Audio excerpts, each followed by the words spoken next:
1 to जो है 12 बजे से 1 बजे के बीच में जो क्लास हमारी यहाँ पे चल रही है, ये 20 जून 2023 सोशल वर्क का क्वेश्चन पेपर यानी PYQ मैं आप लोगों से यहाँ पे सॉल्व करवा रहा हूँ, और ये अभी आज आपका समाप्त हो जाएगा।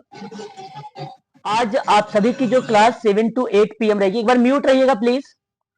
7 टू 8 PM जो आप सबकी क्लास रहेगी, यूनिट नंबर 4 का आज लास्ट पार्ट है, यूनिट नंबर 4 का लास्ट पार्ट, क्योंकि यहाँ पे हम लोग बात करेंगे 3-4 विद्वानों के बारे में और उनके इंपॉर्टेंट तथ्यों को लेकर, उन्होंने अपनी क्या भूमिका बताई है उसके संबंध में हम लोग बात करेंगे 7 टू 8 PM वाली क्लास में। उसके बाद हम लोग बातचीत करेंगे 8:30 टू 9:30 के बीच में, मार्च में 2023 की बात कर रहा हूं, मार्च 2023, इसमें भी एक बार सोशल वर्क का क्वेश्चन पेपर हुआ है और इस PYQ को हम लोग सॉल्व करेंगे 8:30 से 9:30 के बीच में। हालांकि आज तारीख 17 है, आज कितनी तारीख है? 17 है 16? आज 16 तारीख ना? हाँ, 16 मई है, आज 16 मई है, यानी मान के लिए 1 महीने आपका और रह गया पेपर का। आप सबका यूनिट नंबर 5th, 6 और 7 3 यूनिट यहां पर बचा है। यूनिट नंबर 5th जो है समाज कार्य शोध पर आधारित है।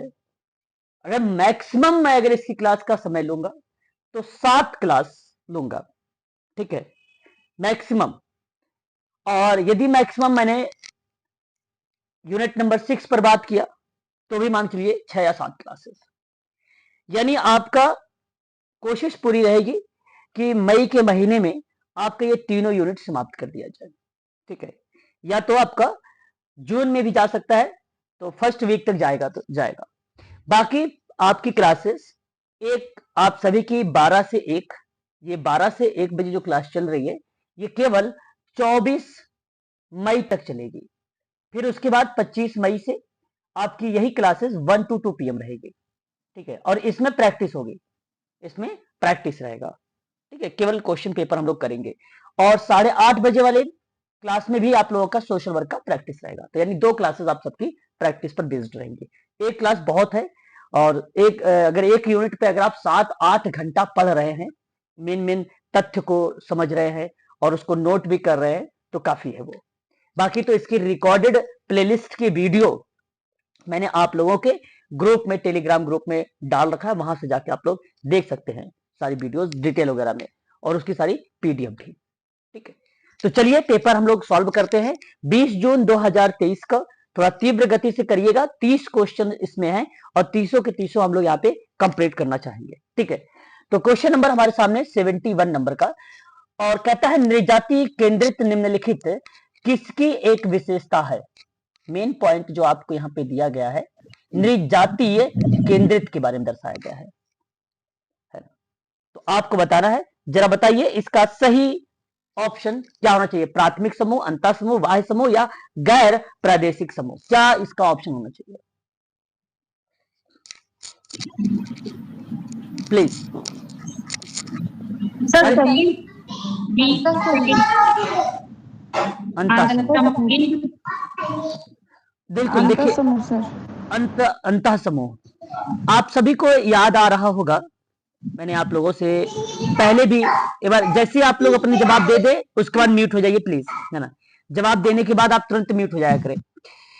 देखिए अगर मैं आपसे यहाँ पे बात करता हूं नृजातीय केंद्रित के बारे में या केंद्रितता के बारे में, सामाजिक विज्ञान और समाज कार्य और नृविज्ञान में जातीयतावाद, साथ ही बोलचाल की अंग्रेजी में अगर मैं आप लोगों से बात करता हूं तो ये कहीं ना कहीं एथनोसेंट्रलिज्म कहा जाता है इसको। विशेष के मानकों के उपाय करने के बजाय अन्य संस्कृतियों, प्रथाओं, व्यवहारों, विश्वासों और लोगों का न्याय करने के लिए संदर्भ के एक फ्रेम के रूप में किसी एक की अपनी संस्कृति या जातीयता को लागू करने की क्रिया में नृजातीयता या नृजाति केंद्रिता कही जाती है। इस संबंध में आप सभी लोगों ने एक नाम सुना होगा, समनर का नाम। समनर महोदय ने एक अहम भूमिका नृजाति केंद्रितवाद में निभाया है। फोकवेज की एक पुस्तक मेंशन किया था, उसी पुस्तक में पहली बार सामाजिक विज्ञान में नृजाति केंद्रवाद को रिप्रेजेंट किया गया था। वो किताब फोकवेज की जो आई थी सन 1906 थी। तो 1906 में समनर महोदय फोकवेज किताब में नृजाति केंद्रवाद को पहली बार इन्होंने वहां पे वर्णित किया था। पहला बात। दूसरी बात आपको यह ध्यान रखना है, अंतः समूह और बाह्य समूह के बारे में भी चर्चा परिचर्चा जो दर्शाई गई है वो समनर के द्वारा जो है बताई गई है, अंतः समूह और बाह्य समूह। ठीक है, ये बात ध्यान रखिए। परंतु नृजाति केंद्रवाद की जो विशेषता है वो अंतः समूह में बताई गई है, ना कि बाह्य समूह में बताई गई है। ये बात आपको ध्यान रखना है। विलियम जी सुमनर या समनर इनको कहा जाता है। ये बात आप लोगों को ध्यान में रखना होगा। सही जवाब इस प्रश्न का कौन सा ऑप्शन जाएगा, बता सकते हैं आप लोग? सेकंड जवाब आपका करेक्ट माना जाएगा। ऑप्शन नंबर आपका यहाँ पे बी करेक्ट रहेगा। आगे बात करते हैं क्वेश्चन नंबर 72 के बारे में। देखिए सवाल आपके सामने है कि निम्नलिखित में से कौन सा कथन है सिंगल सब्जेक्ट डिजाइन के संदर्भ में या उसके संबंध में या उसके संदर्भ में सत्य है। डिजाइन यानी ये समाज कार्य शोध में आपको एक स्टेप में बताऊंगा जो अभिकल्प के बारे में। अभिकल्प का मतलब होता है डिजाइन, है ना, और डिजाइन के बारे में आपसे सवाल दिया जाए तो आपको बताना है यहां पे कि बताइए यहां पे सिंगल सब्जेक्ट डिजाइन के संबंध में क्या क्या स्टेटमेंट सत्य होंगे। प्लीज एक बार स्पष्टीकरण करिए। सिंगल सब्जेक्ट डिजाइन,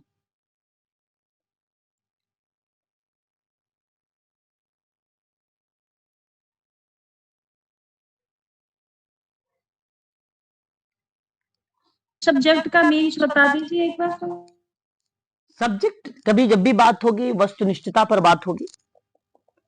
सब्जेक्ट यहां जो दर्शाया गया है वो वस्तुनिष्ठता को दर्शाता है एक प्रकार से, है ना। देखिए एकल विषय पाठ्यक्रम की बात हो या एकल विषय वस्तु की बात हो या एकल केस अनुसंधान की बात हो तो उस कंडीशन में हम इसे सिंगल सब्जेक्ट डिजाइन कहते हैं। अब आपके पेपर में सोशल वर्क में आया हुआ है, रिसर्च का क्वेश्चन है रिसर्च का, तो यहां आप इसको कह सकते हैं एकल केस अनुसंधान डिजाइन, ये आप बोल सकते हैं एकल केस। अब देखिए यह एक शोध डिजाइन है जिसका उपयोग अक्सर मनोविज्ञान, शिक्षा और मानव व्यवहार के व्यवहारिक क्षेत्रों में किया जाता है। इसका प्रयोग एकल केस अनुसंधान डिजाइन का या सिंगल सब्जेक्ट डिजाइन का कहां प्रयोग किया जाता है? मनोविज्ञान में, शिक्षा में, मानव व्यवहार के व्यवहारिक क्षेत्रों में किया जाता है, जिसमें विषय किसी अन्य व्यक्ति का उपयोग करने के बजाय अपने स्वयं के नियंत्रण के रूप में कार्य करता है। ठीक है, तो इस कंडीशन में आपको दर्शाया गया है। अब सवाल आपके सामने ये प्रश्न है कि इसमें कौन सा स्टेटमेंट आपके लिए सत्य माना जाएगा। तो पहला कहता है कि यह अभिकल्प डिजाइन अनिवार्य अर्ध प्रायोगिक अभिकल्प है। देखिए एकल विषय डिजाइन के अगर हम जब टाइपों के बारे में बात करेंगे तो एक वैकल्पिक ट्रीटमेंट डिजाइन होता है जिसको ATD कहा जाता है ना, ATD कहा जाता है, अल्टरनेट ट्रीटमेंट डिजाइन। ये बेसिकली आश्रित वेरिएबल पर दो या दो से अधिक स्वतंत्र चर के प्रभाव की तुलना करता है।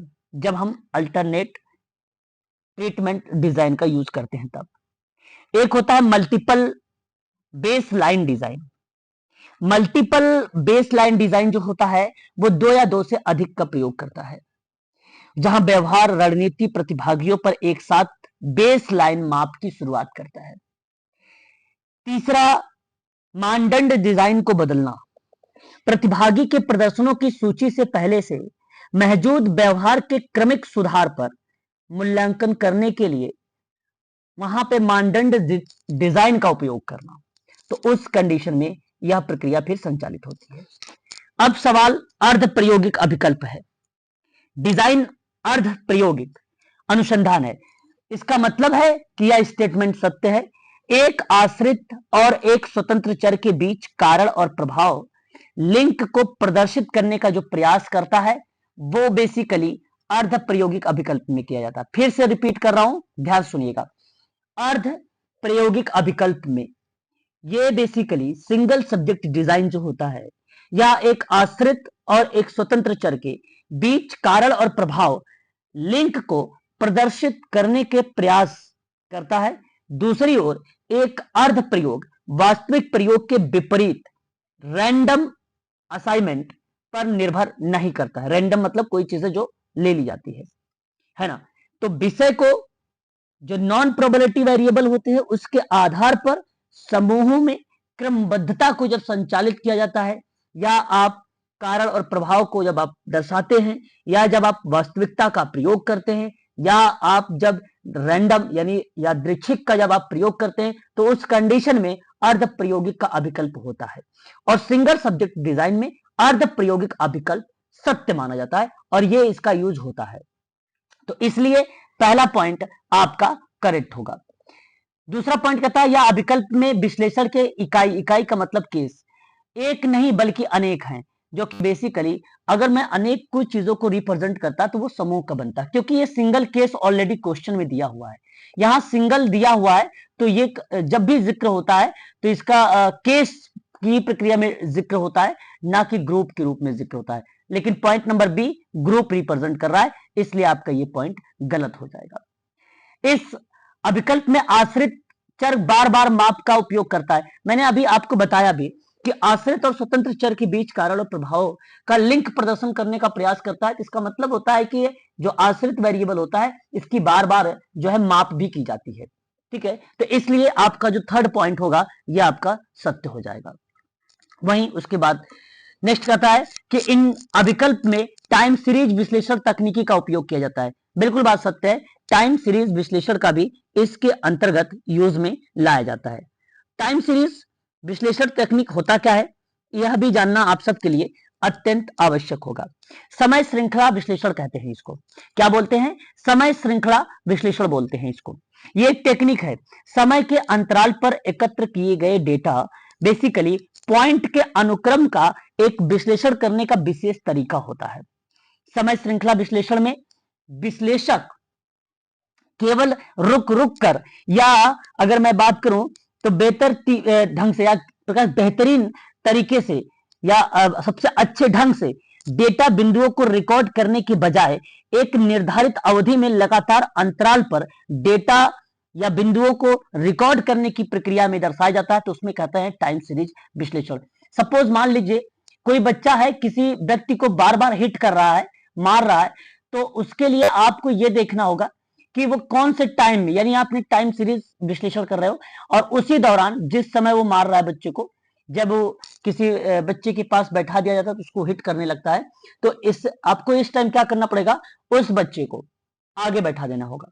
या आप टॉयलेट ट्रेनिंग की बात करते हैं, टॉयलेट ट्रेनिंग की प्रक्रिया भी आप कह सकते हो कि आप समय देख कर बता सकते हैं कि इस समय अगर उसको टॉयलेट आ रहा है तो उस दौरान पे आप उसे जो है वॉशरूम का यूज करवा सकते हैं। तो इस प्रक्रिया में टाइम सीरीज विश्लेषण टेक्निक का भी यूज कर सकते हैं। तो टॉयलेट ट्रेनिंग भी प्रक्रिया सिंगल सब्जेक्ट डिजाइन के अंतर्गत आती है, इसलिए आपका ऑप्शन जो डी वाला जाएगा यहाँ पर पॉइंट वाला, ये भी करेक्ट रहेगा।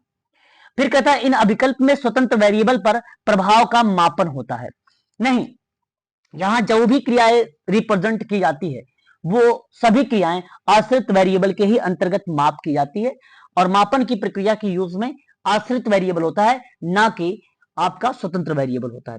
तो स्वतंत्र वेरिएबल यहां पर एलिमेंट कर दीजिए, ग्रुप या कम्युनिटी को एलिमेंट कर दीजिए सिंगल सब्जेक्ट डिजाइन के अंतर्गत। सही ऑप्शन ढूंढना है आपको, ए सी डी। बताइए किस ऑप्शन में है? Second sir, D. Option number B, यानी ऑप्शन आपका सेकंड यहां पर करेक्ट होगा। सिंगल सब्जेक्ट डिजाइन में केवल आपको याद रखना है केस, इकाई, यूनिट याद रखनी है, बस ये बात आपको ध्यान रखना है। अगर डबल डिजाइन पूछेगा तो? डबल डिजाइन थोड़ी ना होता है, ये सिंगल सब्जेक्ट डिजाइन होता है। डबल डिजाइन यहाँ पर चीजें होती हैं वो आपको व्यक्ति निष्ठता पर बल दे देगा फिर, और डबल डिजाइन होता ही नहीं, वो मल्टीपल, मैंने उसको टाइप बताया तो मल्टीपल का नाम आ सकता है, डबल डिजाइन का पार्ट नहीं होगा। ठीक है, ऐसा ना सोचे कि अगर ये सिंगल है तो डबल भी होगा, ऐसा नहीं। ठीक है, आगे क्लियर है? एक बार स्पष्ट करेंगे तो फिर मैं नेक्स्ट क्वेश्चन लूंगा। ओके, अब आगे, हाँ, आगे अगर मैं आपसे बात करता हूं, यहां हमारे सामने एक और प्रश्न आता है जो आधारित सिद्धांत है। आधारित सिद्धांत मैंने आपको पहले भी इसके बारे में बता चुका हूं और मुझे उम्मीद है कि आप सबको मालूम भी होगा ग्राउंडेड थ्योरी के बारे में। ग्राउंडेड थ्योरी के बारे में अब ध्यान देने वाली बात यह है, आपसे कहा जा रहा है कि आधारित सिद्धांत ग्राउंडेड थ्योरी के गुणात्मक विश्लेषण के द्वितीयक अवस्था, जिसमें विषयों और श्रेणियों के मध्य संबंध प्रस्तावित होते हुए उसे डैश कहा जाता है, मतलब उसका एक नाम है ना। तो या आप कह सकते हो कि ग्राउंडेड थ्योरी अप्रोचेस के रूप में भी आप इसको नाम दर्शा सकते हो, है ना। इस क्रिया में ये बात आपको ध्यान रखना होगा, ठीक है।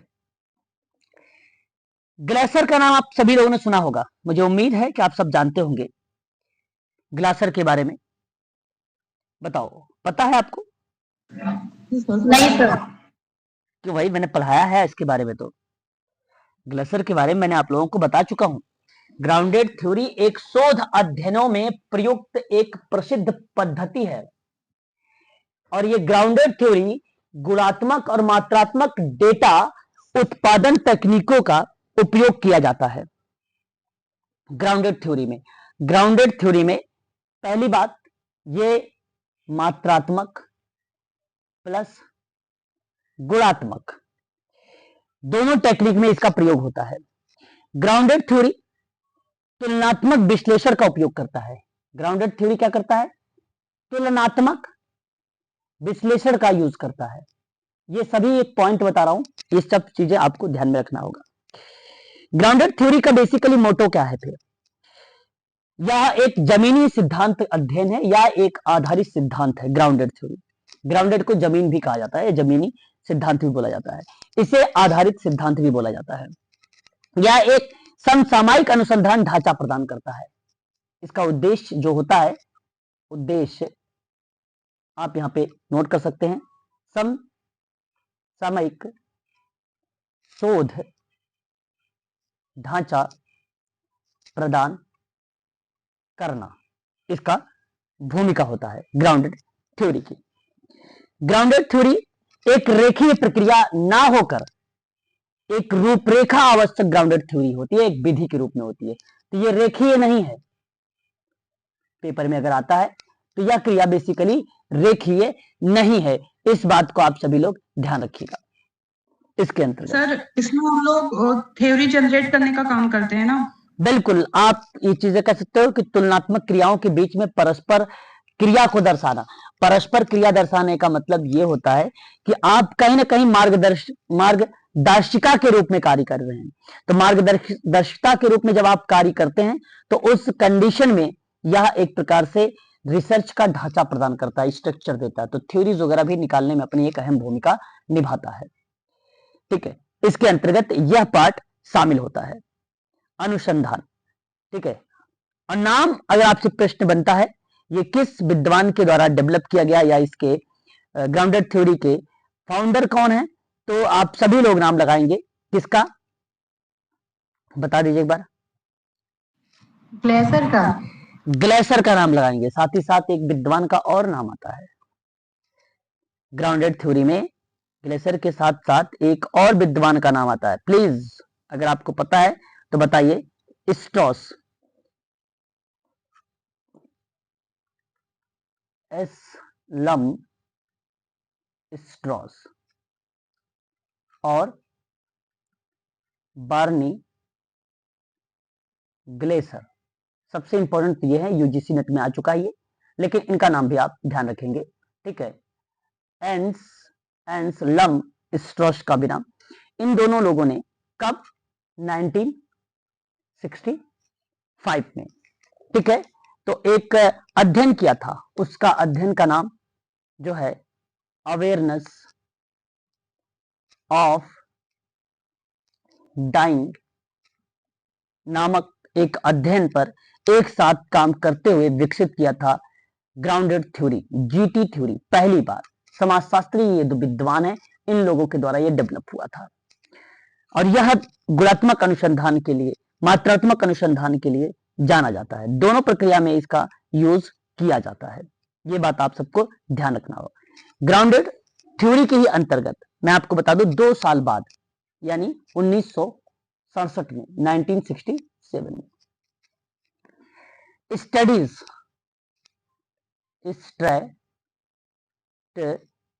स्ट्रेटेज जी मतलब एक प्रकार से अगर मैं बात करूं तो इसका मतलब होता है रणनीति फॉर क्वालिटेटिव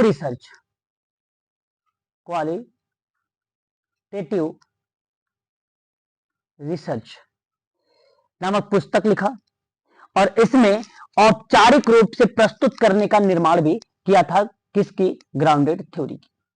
तो ये एक और तथ्य आप सबके लिए इंपॉर्टेंट रहेगा ग्राउंडेड थ्योरी के बारे में।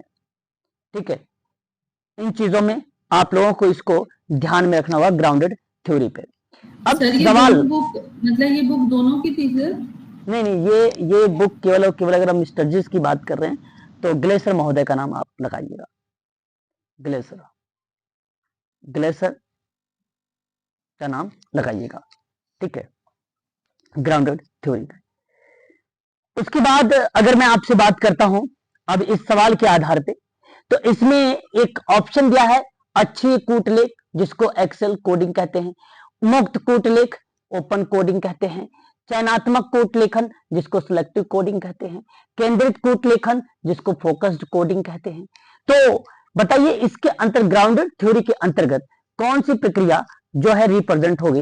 तो ऑप्शन नंबर आपका जो जाएगा वो जी सर पहला नंबर होगा। बिल्कुल, यहां जो आपका ऑप्शन जाएगा वो आपका पहला पॉइंट करेक्ट रहेगा। बेसिकली मैं आपको बताना ये उचित समझूंगा कि अक्षय कोड और ओपन कोड होते क्या हैं। ध्यान से मेरी बातों को समझने का प्रयास करिएगा। गुणात्मक डेटा का विश्लेषण जो होता है, विश्लेषण के उपयोग पर निर्भर होता है विश्लेषण कोड। डेटा संग्रह में एकत्रित किया जाता है। क्रियाएं बेसिकली अगर मैं आपसे बात करता हूं तो एक लाइन आपको बोल रहा हूं, उन क्रियाओं को ध्यान से सुनिएगा, यहां पर नोट भी कर देता हूं। अक्षीय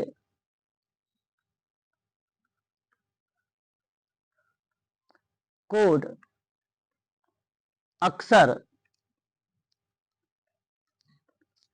ग्राउंडेड सिद्धांत विकास से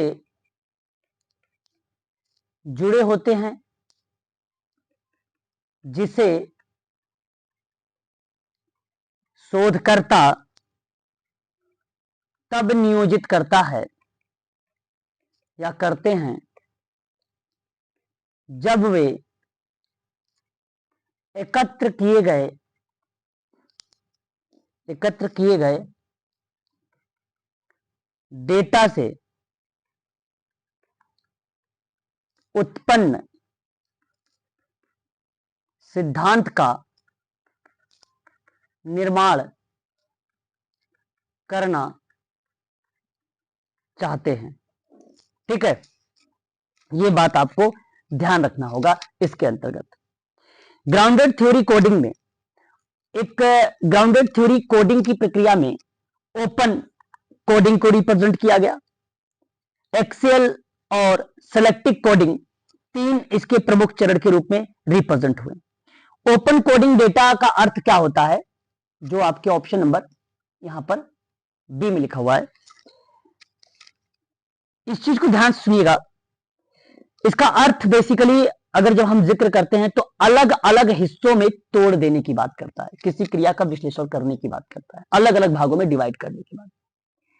परंतु सवाल गुणात्मक विश्लेषण द्वितीय अवस्था जिसमें विषयों और श्रेणियों के मध्य का संबंध बताया है, कंपेरात्मक या तुलनात्मक प्रक्रियाओं को लेकर या इस स्ट्रक्चर को लेकर, या एक प्रकार से अगर मैं बात करूं सिद्धांत के निर्माण को लेकर जब जिक्र करता तो अक्षय कूट लेखन होता है।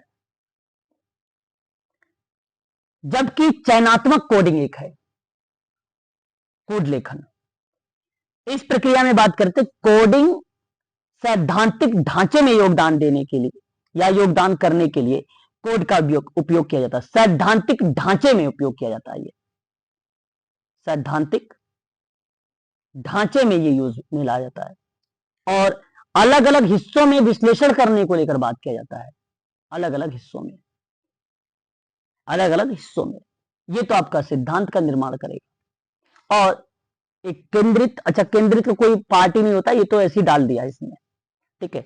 तो अक्षीय कोड का उद्देश्य प्रारंभिक कोड की श्रेणी में व्यवस्थित करके उन चरणों को एक साथ जोड़ने की बात करता है, जिसे शोधकर्ता अपने अनुभवजन्य विश्लेषण के माध्यम से, जो कि यहाँ पे लिखा है श्रेणियों के माध्यम मध्य संबंध प्रस्तावित के रूप में, तो अनुभवजन्य विश्लेषण के माध्यम से एक सिद्धांत में विकसित कर सकता है। तो उस क्रिया में अक्षीय कोड लेखन होता है, और यही पॉइंट आपका करेक्ट है, ऑप्शन नंबर पहला।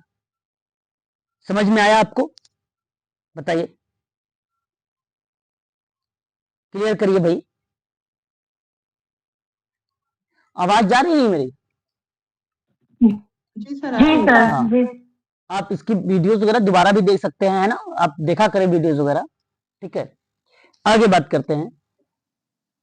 आप सभी लोग नाम सुना है NASW के बारे में, national association of social worker के बारे में सुना है। और सवाल कहा कि आचार संहिता के भाग के रूप में अधिसूचना सहमति में क्या सम्मिलित नहीं किया गया। चार ऑप्शन आपके सामने, नाम आप भलीभांति तरीके से जानते हैं। NASW, जिसे बोला जाता है national association of social worker. Simple शब्द है, आप आसानी से जवाब मुझे बता सकते हैं।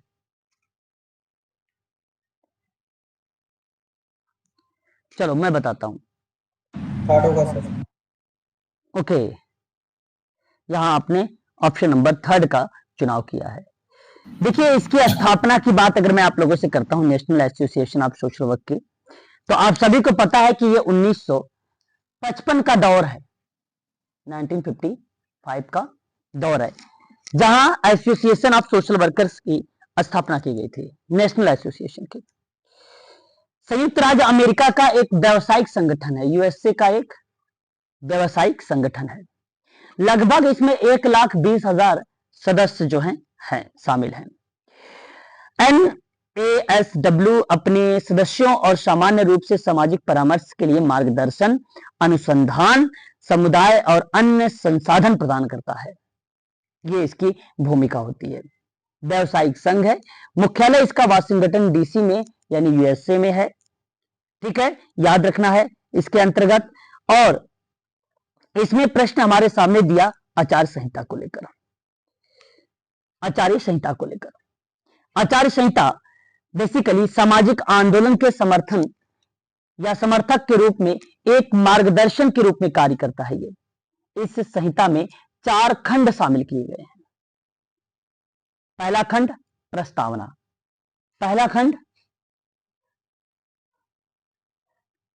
प्रस्तावना, जो आपको यह बताने का प्रयास करता है कि समाज कार्य के मिशन यानी लक्ष्य और मूल पत्रिका का सारांश प्रस्तुत करेगा। प्रस्तावना में सारांश वगैरह दिया जाएगा। दूसरा खंड, जहां जातीय संहिता का उद्देश्य बताया गया, NSSW, NAS हो जाएगा, NAS करिएगा, NSS मत करिएगा। इसकी जातीयता का उद्देश्य, संहिता का मुख्य कार्य बेसिकली समाज कार्य के अभ्यास में नैतिक सिद्धांत और मान्यताओं के निर्धारण के लिए एक आदर्श व्यक्तित्व को प्रदान करता है। ये दूसरा खंड जो जातीयता दर्शाता है, नैतिक क्या दर्शाता है, जातीयता संहिता का उद्देश्य, जातीयता सिद्धांत का उद्देश्य, ये आपका दूसरा है। तीसरा खंड नैतिक सिद्धांत होता है, नैतिक सिद्धांत होता है। समाज कार्य के मूल सिद्धांतों को व्यापक नैतिक सिद्धांत के आधार पर प्रस्तुत किया गया है, जो समाज कार्य के अभ्यास को सूचित करता है। और एक चौथा और अंतिम खंड जो दर्शाता है नैतिक मानक को, नैतिक मानक को। और नैतिक मानक समाज कार्य के मूल सिद्धांत को, जहां नैतिक सिद्धांत के आधार पर आपने देखा प्रस्तुत करता है, तो नैतिक मानक में सामाजिक आचरण का मार्गदर्शन और निर्णय लेने के लिए आधार प्रदान करने के लिए विशेष नैतिक मानक को शामिल करता है। ठीक है, ये क्रिया बेसिकली यहां पर देखने को मिलता है।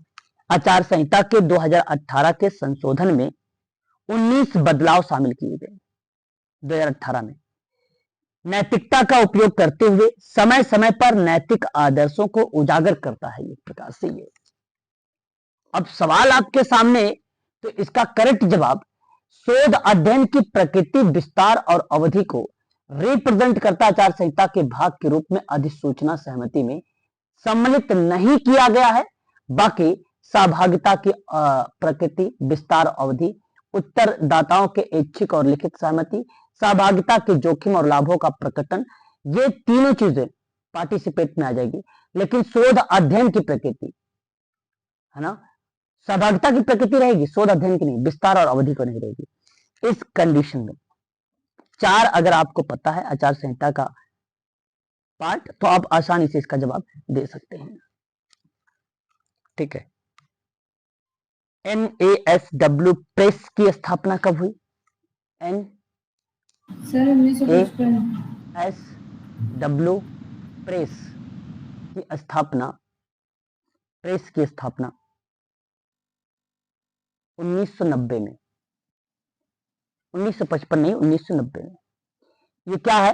पोर्टफोलियो में एक मासिक समाचार पत्र, पत्रिकाएं, पाठचर्या, अभ्यास मैनुअल, संदर्भ कार्य, पुस्तिकाएं, वीडियो, ऑडियो इत्यादि चीजें शामिल होती है इस प्रेस में। ठीक है, और ये 1990 में इसकी स्थापना हुई। 1955 तो national association of social worker का हिस्सा था। इसमें प्रश्न पूछा आचार संहिता के भाग के रूप में अधिसूचना सहमति में क्या शामिल नहीं है, जो कि ऑप्शन नंबर 4 शामिल नहीं है। शोध अध्ययन की प्रकृति, सहभागिता का अध्ययन प्रकृति है। ठीक है, विस्तार और अवधि। अगला सवाल, भारत में परामर्श का वह कौन सा क्षेत्र है जिसमें परामर्शदाता की संख्या सबसे कम है? शोक, ऑप्शन 4। संतृप्त परामर्श। बिल्कुल आपने जवाब सही दिया है। जानते हैं ये क्या है? जैसे यहां अगर मैं आपसे बात करते हैं, बहुत ही फेमस सवाल है ये, कई परीक्षाओं में आ चुका है। 1-2 परीक्षा की बात ही छोड़िए, सोशल वर्क का अदर जो एग्जाम होता है उसमें भी पूछा गया है। तो दुख परामर्श की रणनीति में या शोक संतृप्त व्यक्तियों के साथ कार्य करने के लिए सबसे कम सामाजिक कार्यकर्ता या परामर्शदाता की संख्या जो कम है वो इसी में है। बाकी देखो, परिवार और विवाह परामर्श मिल जाएंगे, विद्यालय मिल जाएंगे, HIV और एड्स में भी मिल जाएंगे, लेकिन इसमें बहुत कम लोग मिलेंगे। ऑप्शन 4 होगा। ठीक है, कल हम लोगों ने आंदोलन के बारे में पढ़ा था थोड़ा सा। सामाजिक कार्यकर्ताओं के द्वारा भारत में सामाजिक धार्मिक सुधार आंदोलन का अध्ययन किए जाने का प्रमुख कारण बताइए। कारण आपको दर्शाना है, कारण, रीजन आपको बताने होंगे। तो रीजन यहां पे क्या होना चाहिए? इन आंदोलनों का अधिष्ठान भारतीय समाज था। अब जानना जरूरी आप सबके लिए यह है कि अधिष्ठान होता क्या है। अगर अधिष्ठान का मीनिंग, अब देखो UGC नेट में आपको जितने भी प्रश्न मिले उस प्रश्नों के मीनिंग को समझने का प्रयास करिएगा। आधिकारिक रूप से रहने का स्थान जो होता है, आधिकारिक रूप से रहने का जो स्थान होता है उसको अधिष्ठान कहते हैं। और इन आंदोलनों का अधिष्ठान भारतीय समाज था। सामाजिक कार्यकर्ता के द्वारा भारत में सामाजिक धार्मिक आंदोलन का अध्ययन किए जाने का प्रमुख कारण यह था, आधिकारिक रूप से रहने का स्थान भारतीय समाज का था। ये पॉइंट, इन आंदोलनों को केंद्र में सामाजिक बुराइयां थी, तभी तो आंदोलन हो रहा था। कारण पूछ रहा था, बिल्कुल बात सही है। जब स्थापित सामाजिक सांस्कृतिक प्रचलनों की चुनौती दी जाती थी या दी जाती है, तब ऐसे आंदोलन समाज की अनुक्रिया समझने में भी मदद करती है। ये भी विचारधाराएं सत्य है। ऐसे आंदोलन सामाजिक परिवर्तन के विचारधाराओं को समझने में हमारी सहायता करता है। और यहां भी आपका ऑप्शन सभी के सभी करेक्ट माने जाएंगे और ऑप्शन नंबर डी आपका करेक्ट होगा। कॉमन सेंस, तार्किकता के आधार पे कारण को आप यहाँ पे दर्शा सकते हैं। ठीक है, सामाजिक परिवर्तन की विचारधाराओं को समझने में हमारी सहायता करते हैं। तो सामाजिक धार्मिक आंदोलनों के अध्ययन के किए जाने का प्रमुख एक कारण होता है, जो कि ऑप्शन नंबर आपका यहाँ पे जो करेक्ट जाएगा वो डी वाला ऑप्शन करेक्ट जाएगा। सॉरी, सभी ऑप्शन करेक्ट है, इसलिए ए बी सी डी आपका फोर्थ ऑप्शन में लिखा हुआ यानी डी, तो डी ही ऑप्शन आपका करेक्ट होगा। एक सवाल आपके सामने, very very most important question, और इस प्रश्न को ध्यान रखिएगा आप सभी लोग। आगामी परीक्षा में आपको 18 जून को भी शायद ये प्रश्न मिल जाए। विभिन्न नगरों में विश्व महिला सम्मेलन का आयोजन किया गया, निम्नलिखित में से सही आरोही क्रम में प्रथम से लेकर अंतिम तक में दर्शाना है। अगर मैं आपसे बात करता हूं यहां पर बीजिंग को लेकर, तो आप सबको पता होगा 1995 की प्रक्रिया आती है। कब आती है? 1995 में हुआ था। ठीक है, और अगर मैं आपसे नैरोबी की बात करता हूं तब आप कहते हैं कि 1985 की प्रक्रिया यहाँ पे आती है। कोपेनहेग की बात अगर मैं आप लोगों से करता हूं तो आप लोग कहते हैं 1980 की दौर यहाँ पर शामिल होता है। मैस्को की बात करते हैं विश्व महिला सम्मेलन की, तो कब हुआ था? 1975 में, 1975 में। पहले से अंतिम में जाना है आपको, तो पहला 1975 होगा, दूसरा 1900 आपका 80 होगा, तीसरा 1985 होगा, फिर 1995 होगा, यानी DCBA, यानी आप कह सकते हो कि ऑप्शन नंबर डी आपका यानी 4 सही है आपका, है ना।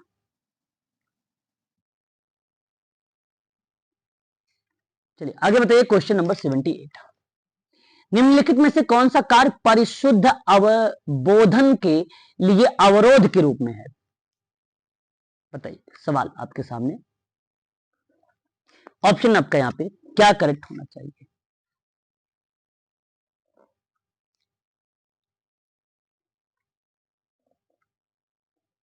प्रोजेक्शन।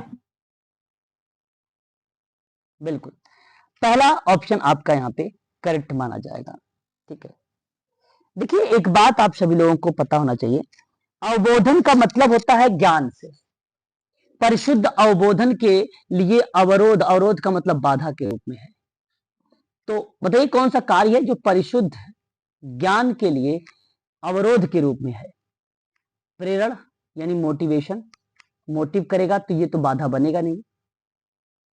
बात सत्य है, बताइए।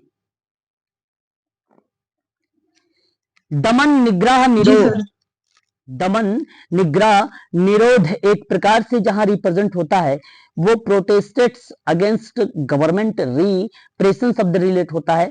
और इस शब्दों में अगर मैं आप लोगों से बात करता हूं तो इसका मीनिंग भी बहुत ही आसान है, जिसे आप लोग क्या बोलते हैं? दमन कहते हैं।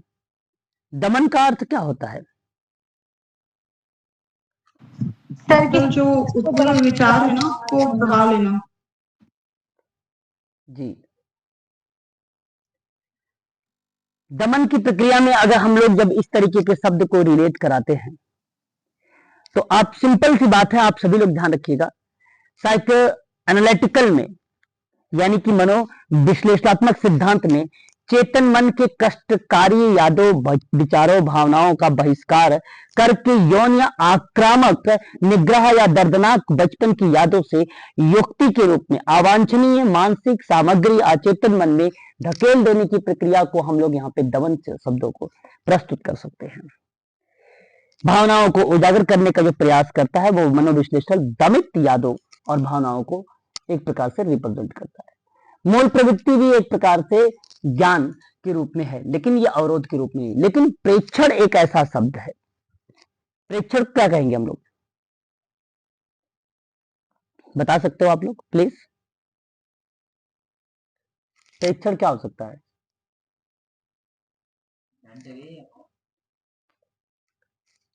बताओ, प्रेक्षण क्या होता है? प्रोजेक्शन के बारे में पूछ। प्रोजेक्शन, बिल्कुल बात सत्य है। प्रोजेक्शन बेसिकली मैं आपसे ये पूछना चाह रहा हूँ, प्रोजेक्शन होता क्या है?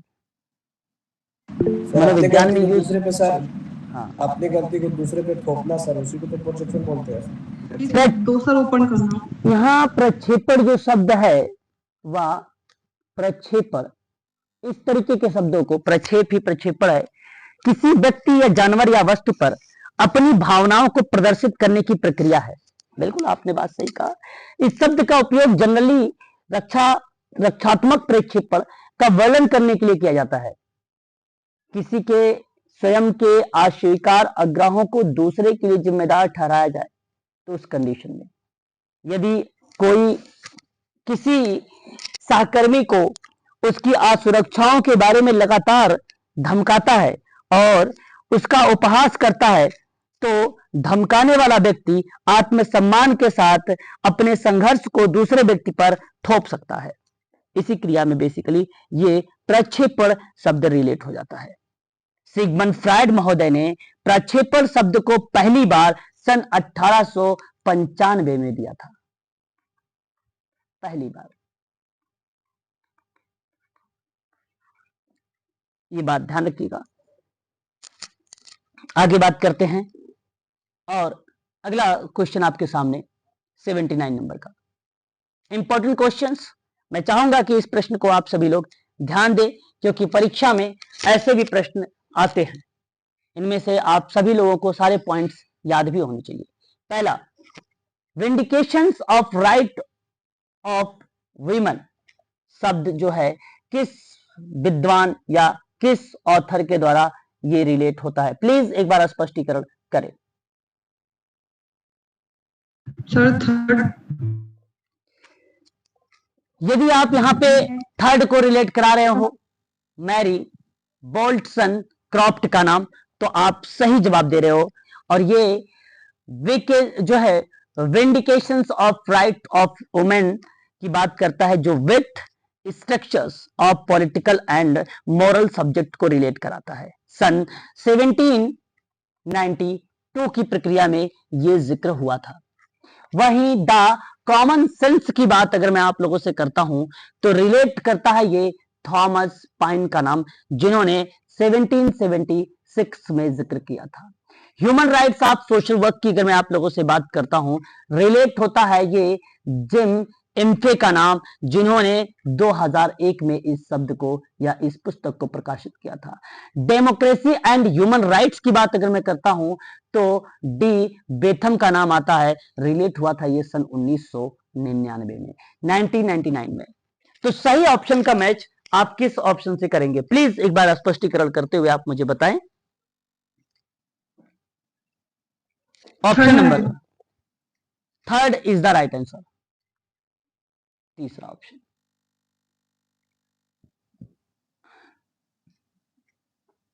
क्वेश्चन नंबर 80, भारत के संविधान की प्रस्तावना में उद्धृत स्वतंत्रता लिबर्टी का क्या मतलब बनता है? देखो मैं पढ़ा चुका हूं इसके बारे में और आप आसानी से इसका सवाल का जवाब भी मुझे बता सकते हैं। प्लीज एक बार स्पष्टीकरण करिए। क्वेश्चन नंबर आपके सामने 80 नंबर का सवाल है। विचार की स्वतंत्रता, अभिव्यक्ति की स्वतंत्रता, मान्यता और आस्था की स्वतंत्रता और पूजा की स्वतंत्रता, आजीविका की स्वतंत्रता होगी? जी सर होगी, होगी सर। आजीविका की स्वतंत्रता कहाँ होगी सर? मतलब कोई भी काम कर सकते हैं ना, प्रस्तावना में नहीं होगा सर। प्रस्तावना में जो स्वतंत्रता का शब्द बताया गया है उसका मतलब तो आजीविका की स्वतंत्रता नहीं बताई गई, ठीक है। वहां तो विचार, अभिव्यक्ति, मान्यता और पूजा की स्वतंत्रता बताई गई है किसी के साथ, लेकिन किसी धर्मों के लेकर बातचीत नहीं करता है। इसलिए ए बी सी डी जिस ऑप्शन को मैच कर रहा हो वो ऑप्शन को आप लगा दीजिए। ऑप्शन नंबर पहला सही है। आगे, समूह विकास के चरणों को सही आरोही क्रम में यानी प्रथम से अंतिम में व्यवस्थित कीजिए जरा। सबसे पहला कौन स्टेज या कौन सा स्टेप यहां पर आएगा? आपको पता होना चाहिए। सबसे पहले आपका संबद्धता पूर्ण आएगा, फिर उसके बाद आपका कौन सा पॉइंट आएगा? शक्ति और नियंत्रण आएगा। कौन सा आएगा बताइए। ये आप सभी को मैं बता दूं, समूह जो है समूह विकास की अवस्था, और मुझे उम्मीद है कि मैंने आप लोगों को समूह विकास की जब अवस्था पढ़ा रहा था या समूह कार्य की अवस्था वगैरह, तो वहां आपको ये चीजें देखने को मिलती है ना। सर समाज कार्य की अवस्था। जी क्या कह रहे हैं मैडम, फिर से बताइए। सर 4th नंबर होगा वॉल्यूम शायद। देखिए यहां अगर मैं आपसे बात करता हूं, जो पहला पॉइंट रिलेट कराया है वो आपका संबद्धता बेसिकली पूर्व, और इसी को हम लोग क्या बोल सकते हैं, मान्यता पूर्व। दोनों बात एक ही।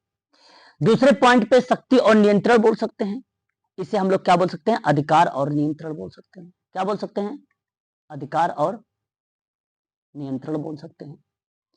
तीसरा पॉइंट घनिष्ठता। घनिष्ठता कहां लिखा हुआ है, किसी में है? सर आत्मीयता हो जाएगा हाँ, ना। आत्मीयता है। आत्मीयता को घनिष्ठता कहा जाता है भाई। हाँ सर, इसका आत्मीयता को घनिष्ठता बोला जाता है। उसके बाद अलगाव कहीं है, अलगाव कहीं है, पृथक्करण है सर। विभेदीकरण को अलगाव बोलते हैं, विभेदीकरण को अलगाव बोलेंगे। फिर उसके बाद कहीं पर विभाजन है, कहीं पर विभाजन है, पृथक्करण है। जी सर। ये जो मैंने आपको यहाँ पे 5 पॉइंट क्रम में बताया है, ए बी सी डी, ये क्रम बताया है, जानते हैं किस विद्वान के द्वारा मैंने बताया है?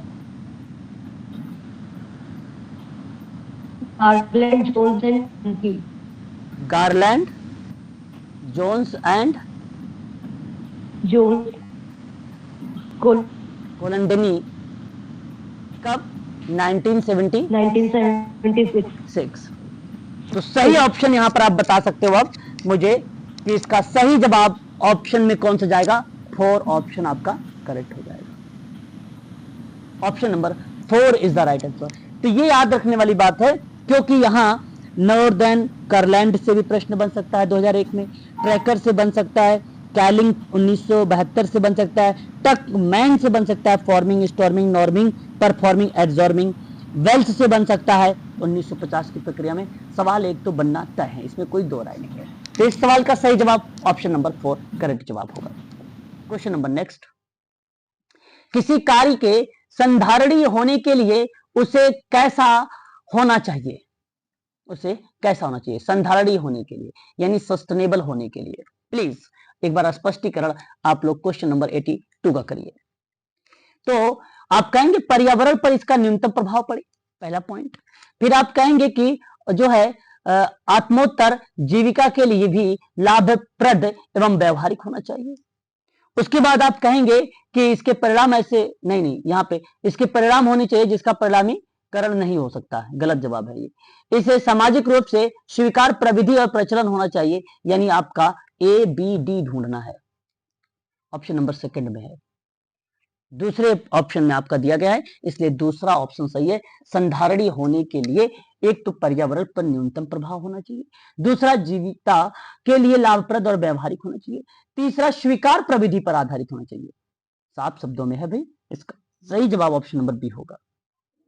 क्वेश्चन नंबर 83, भारत सरकार के द्वारा सामुदायिक विकास योजना किस वर्ष से प्रारंभ की गई? तो आप सबको पता होना चाहिए सन 1952 में, ये मैं आपको बता भी चुका हूं।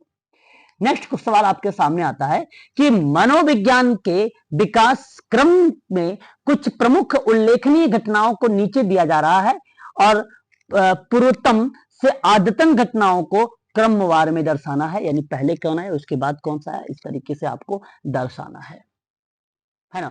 और आपके सामने ये क्वेश्चन दिया गया है, क्वेश्चन नंबर हमारे सामने जो दिया गया है इसमें 84 नंबर का सवाल ये प्रस्तुत है। आप क्या बताना उचित समझेंगे? सबसे पहले आप जॉन डीवी का नाम लीजिए, मनोविज्ञान में एक प्रणाली के रूप में प्रकार्यवाद का प्रतिपादन किया था।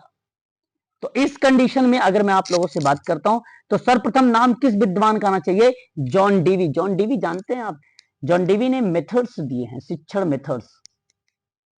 क्या दिया है जॉन डीवी ने?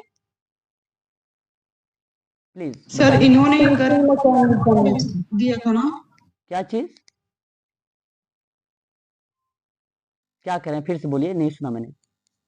लर्निंग बाय डूइंग दिया था ना इन्होंने। लर्निंग बाय डूइंग, हाँ, करके सीखो, करके सीखने पर बल दिया है। ठीक है, बिल्कुल बात आपकी सत्य है। यहां पर पहली बार अगर जब जिक्र किया जाता है तो जॉन डीवी का नाम हमें देखने को मिलता है, और मैं आप लोगों से कहूंगा कि जॉन डीवी का ही नाम आप यहाँ पे लगाएं, और पहला यहाँ पे जो जाएगा वो डी वाला ऑप्शन सही जाएगा। दूसरे नंबर पे अगर प्रक्रिया में बात होती है तो सिगमंड फ्रायड का नाम रखिए, जिन्होंने मनोविश्लेषण का विकास किया था, यानी बी। तीसरे नंबर पे अगर आपको ध्यान रखना है तो इस प्रक्रिया में आपको जर्मनी में गेस्टाल्ट मनोविज्ञान का जो है जन्म हुआ, और मैक्स बर्धीमन का नाम, गेस्टर कोनप का नाम, कर्ट लेविंग का नाम, इन लोगों का नाम देखने को मिला, और इस ऑप्शन का आधार पर बताना है। अगर हम बात करते हैं जेबी वॉटसन के बारे में, तो बिहेवियर का प्रकाशन किया था लास्ट में, और इस प्रक्रिया को आप लगा दीजिए डीबीएसी का नाम, डीबीएसी का नाम, तो ऑप्शन नंबर आपका सेकंड वाला यहाँ पे करेक्ट हो जाएगा, सेकंड ऑप्शन आपका करेक्ट हो जाएगा। क्वेश्चन नंबर आपके सामने एक और इसी में देखो सवाल आया हुआ था, भारतीय संविधान के निम्नलिखित में से कौन से अनुच्छेदों में सांस्कृतिक और शैक्षिक अधिकार प्रदत्त किए गए हैं? आप आसानी से बता सकते हो, 29 से 30 वाला ढूंढिए, 29 से 30 अनुच्छेद आपको ऑप्शन नंबर थर्ड में दिया गया है, आसानी से आप इसको मैच कर सकते हैं, है कि नहीं। उसके बाद 86 में आपसे कहा जा रहा है कि समाज कल्याण प्रशासन में निम्नलिखित में से प्रमुखता संबंधित है, बताइए क्या समाज कल्याण प्रशासन पे।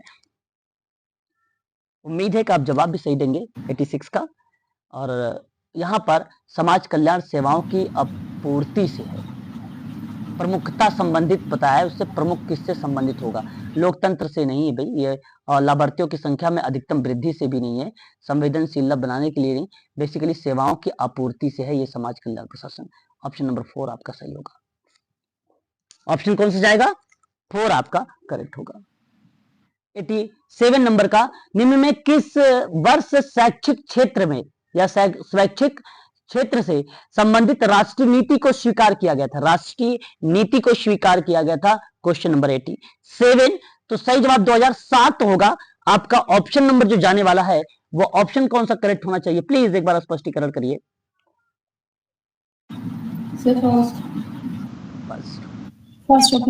हाँ, तो national policy on voluntary sector was approved in the year 17 मई 2007, और यूनियन कैबिनेट के द्वारा, है ना, ये कंडीशन बेसिकली हमें देखने को मिलती है, और सही जवाब बेसिकली इस प्रश्न का जो होगा वह ऑप्शन नंबर आपका पहला करेक्ट माना जाएगा। ये फैक्ट है, याद रखने वाली बात है। ये देखिए, मैंने आप लोगों का आईएसओ के बारे में पढ़ा रखा है, आईएसओ के बारे में बता रखा है, और उम्मीद है कि आप लोग जानते भी होंगे।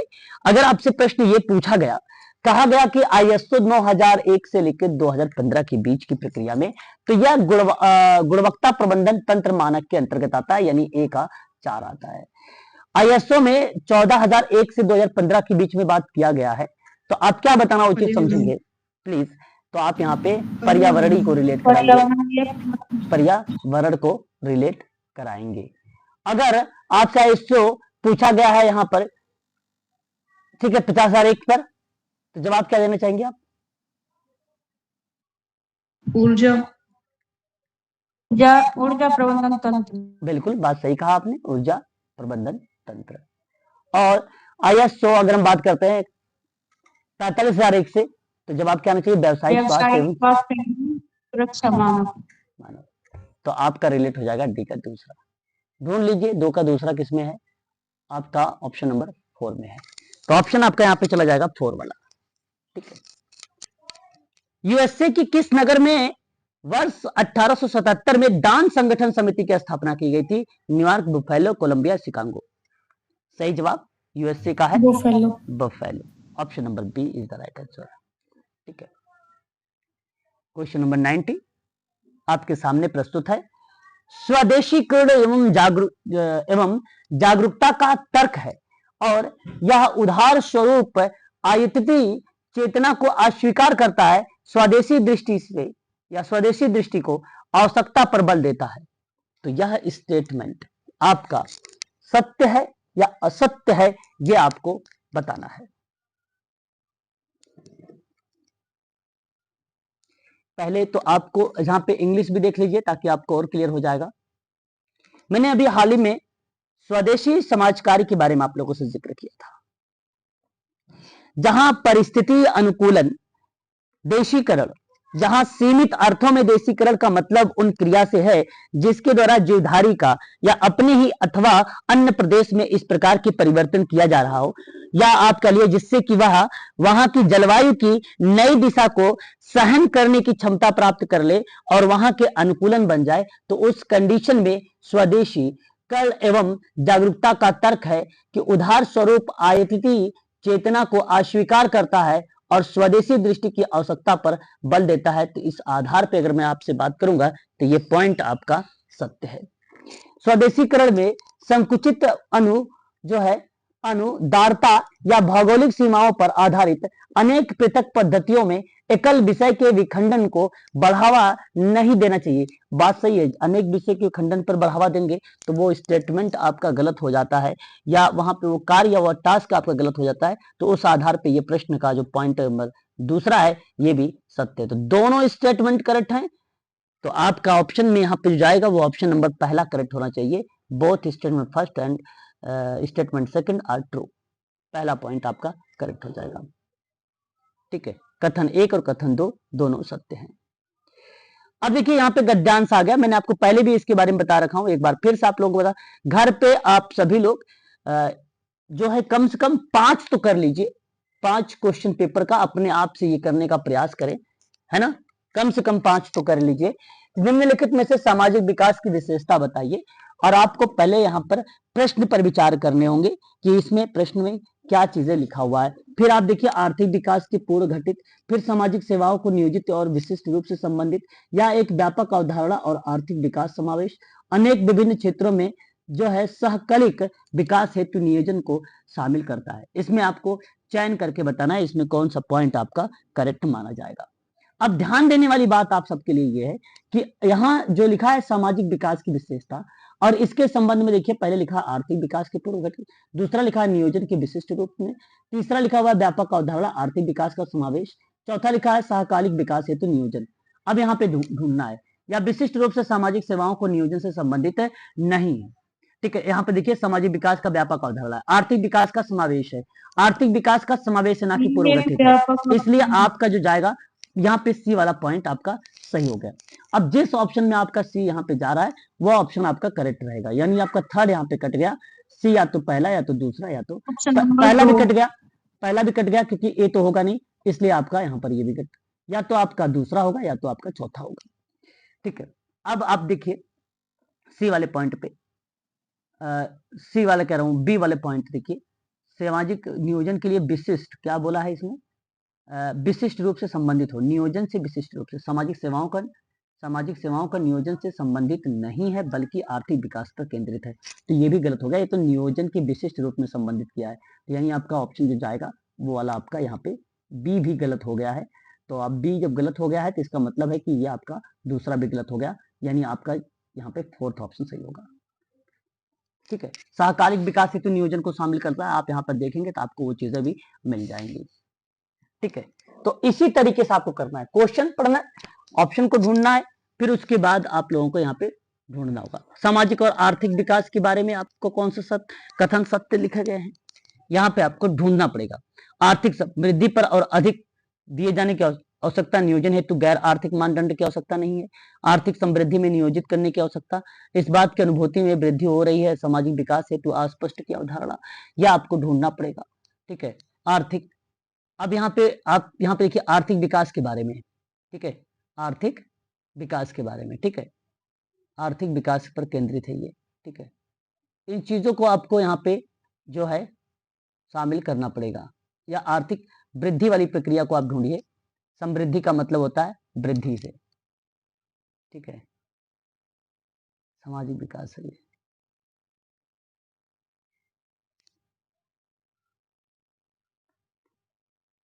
ठीक है, तो यहाँ पे अगर आर्थिक समृद्धि कहीं मिल रहा है आपको, आर्थिक सामाजिक और आर्थिक विकास के बारे में कौन सा सही है? छठा लाइन में सर, छठा लाइन में ऊपर से छठा लाइन में आइए जी, ऊपर से छठा लाइन में आइए सर।